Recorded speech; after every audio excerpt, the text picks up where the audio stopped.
Tracy Buache kwasi abaya wa betna na mama obi $2,000 na me friend na on fa woni twaase de $2,000 kwasi adanyame ase se ye mpanimfo ne ye moa o de yesika etu atwe danyame ase wana ye ungrateful chen wo Tracy Buache na mi kunu machoman ne kra hu se me kasa social media on ti ase ukunu no nye ukunu we babysitter we lazy man ono abefa wo ena otifi waja kwasiafo ya wi taxpayers money atoto tofi ama na mesbe kwasiafo na muchimi ena o masisa dollars na begu fi o ena babysitter no kwasia na matwoma na ofre no ukunu no a babysitter, he's just a lazy guy. Babysitter no si fie no hwe kwasia bi ma what I say wo sika ben na wo enya ye taxpayers money ni asisa de ama na de che kwasia ba de adwuma na ye utwa movie da ben ya ko bisa ayi mu awache mu titi mu free twa movie ni enwo ma wi ase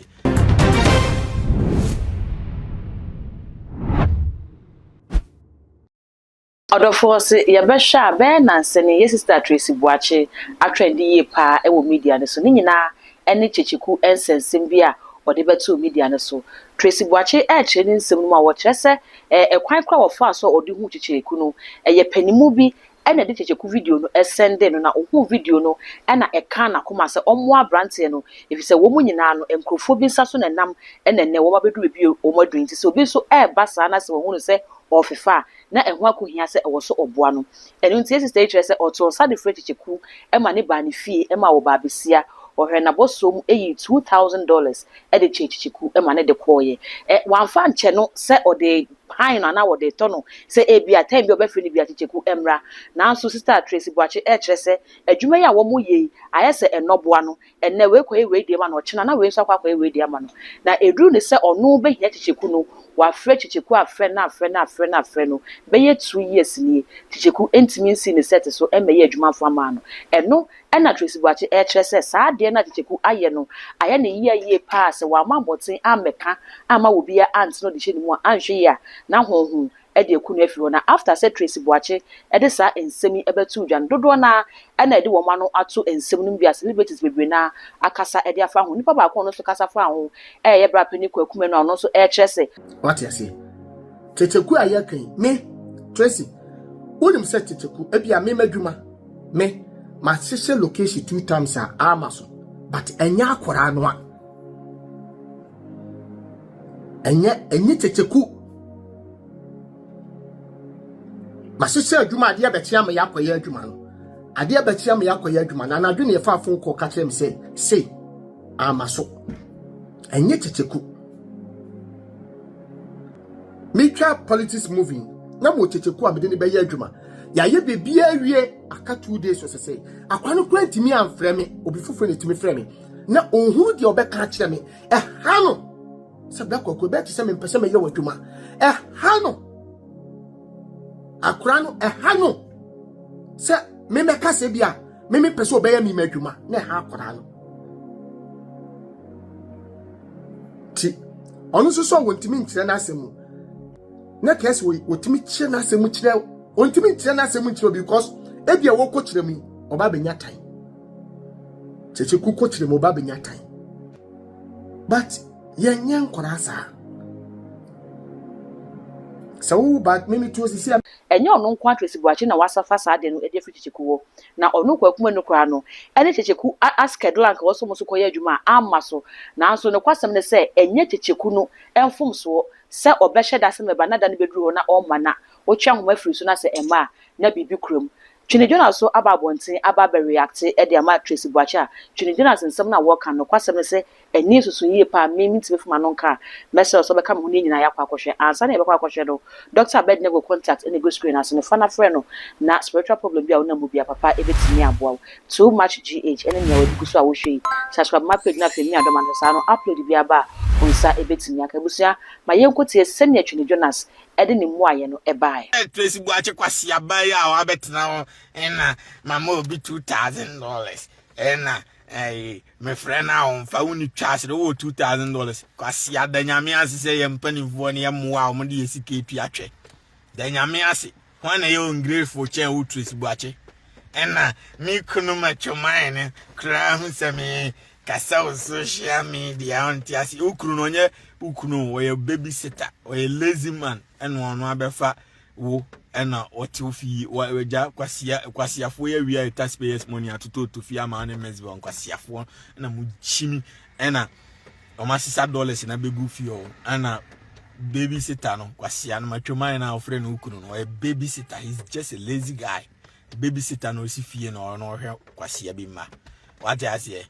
wo sika ben na wo enya ye taxpayers money ni asisa de ama na de che kwasia ba de adwuma na ye utwa movie da ben ya ko bisa ayi mu awache mu titi mu free twa movie ni en wo ma wi ase bisa se omo yare paracetamol kura kufu ado enya mo ma hu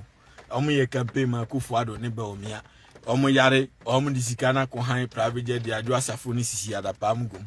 ehwe mo mu wi no ma sise sika na begu mu dem na chimi wan ye ongrefu chen papa ne to fie ma mo ma metna ma gu na ni ma sise ena papa no ye ne yakodi kwate anya fie ye ne yadi because empanifo ne moa obakurum ha se sika na de tuto fie ma twe no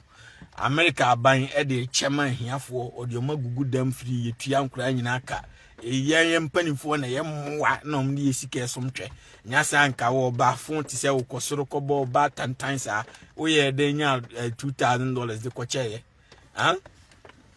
aboa wo boa bibini afa ne se wo boa de ache nyankopon bibini bia yo ngrefo ti se wa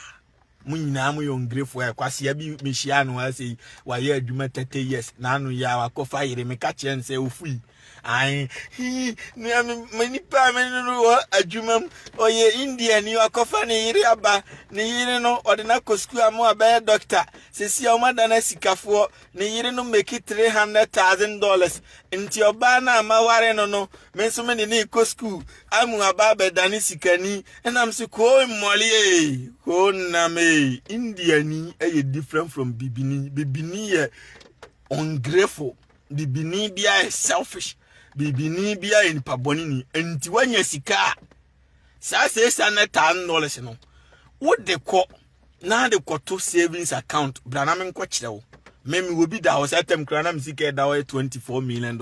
enti na every month bia omuma me $4 million free interest keke enti wo sika $600,000 no every month o betimi am $50,000 free wo abra wo no o sika no wo be didi forever ehia oda ko kan kire o ba se wo sika ko jimi eye wo ya boa nko ana wo yire a na wo yire bibini a ko ka chense wo sika or the expenditure be ba be sika no nti ngo kan kire afa jimi sa toyomo sa no akoka kire oba no koka kire no oba no se okay ne ime apa ne ma me ntimi afa nko university nti fa me ko na me nko pharmacist o sesen oba pharmacist akonyumoli edi jimi sa nti twesi ma cha boatie dia me ka kire no $2,000 na usu a pharmacist no school fees akwa na otua $150,000 per year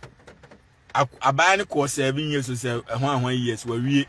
abaya ne pharmacist abaya ne siesi anu wa wie no ono no wo soro chen be ma no nti okope doctor ompe be mo ye adwuma wo warehouse nti akwa ne sika ahye wo betena se esu oba aware no wan agu mishia ni nche yo be ayiya na mishia no be 2019 mu wona mishia no America won aware na gu pharmacist no sisi a oje nice pay ampa mpani ampa oba na ye sika ni nyina o de to aduane ma be ma foforo di tie amecho ni ye enti bibini bia oboa na odin o cha akukọ odidi wi na odina no atwitwi fom enti sana bibini life tie enti oboa bibini a me kofa say the don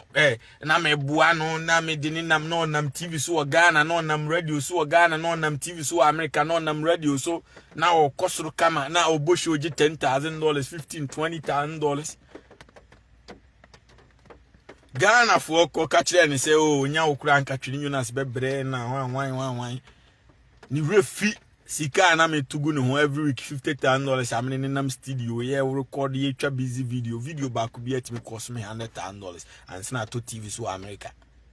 enye easy wan kai ni nyina ebetina obedi matem o memi ya deport no memi ya ese so ene ogina kwa ho a oton wi di obedi kura nyame ada oroma no me pam ne free machi a na bra bo ase no biza se Ghana fo nduru ade na omo sere no omo amutu ne fo no nkom kura mfa no na omo nkoboa no da bi omo sere no ofam kwa ho a oton wi omo sere no nti sa na bibini tie nti akura ne ja no ne nam ne baabi wabua ni pa forget it onu so bebu obi da achi sa na brabo ne tie obi tam yesika wodi be bra yi akufu ado pa onim pa se Ghana a school for eda nuase a school for ti nuase nsu to ade se post school watam sika dia beto fia mamwa masa na wasisa dollars agum numa yi bi acha taxpayers money na chicheku na kwaje chicheku se hwan ya se mo frɛ ne sen nti Jimmy Toyomo kan ja blante ni di no ntan ne baby mfa ba lo ko se mesen na boys no bro ma bere no se tem kra na chicheku no kra de menya show ze shoe shine kro benya bi a shine meni om na nam akwasi antwi ko bisa no Ntebusia after search ni Jonas Edisa Muaye aba na ensem no mu akwakoye mienu na Ghana fo bi e kire wo madwene se nipa no uhu no na wo se e kan wakoma se oboa no se oboa ne wie ya e de na asa afi wo ma emwa no e ba ba esa so bi yo papa na wa haw papa ya kakra bi ketua bi a oye chichiku iti asa e kamia se wo set su bia o pese chichiku ko na eye frɛ na wo frɛ na adwuma se omra no ommeye ye Ghana fo se wo mu nyini se adwuma no so obeye anka obeye ya anka obehwe ne science na se wa ma meye a ukoko ni usika ni se wa ma medoko okofo na onfa usika ma no enti se wa meye wadwuma na amma wo a usika ana eho ato no bi so e kire se obituru kohwe nkwa ye nturu no kohwe wu enti se Tracy Buache oba besi afri na kuma mu yi sika sa e di chechichiku no kan raso se ono so hia na ankobeba na waba beye adwuma no e di ama no se ne be na e be kire onuado wenum no ene ensem a e koso after se video yi e betu dwa me de ababeso mo gidi se won so o wadwenche won semi ho a message so obeja comment section ho na afi when me subscribe button so too much GH eya kai na fa be on ka ho sa no upload bi aba on sa ebetimi aka all the social media handles okowa too much GH eya kai se obe like no wa share wo ho so e di ama me makraw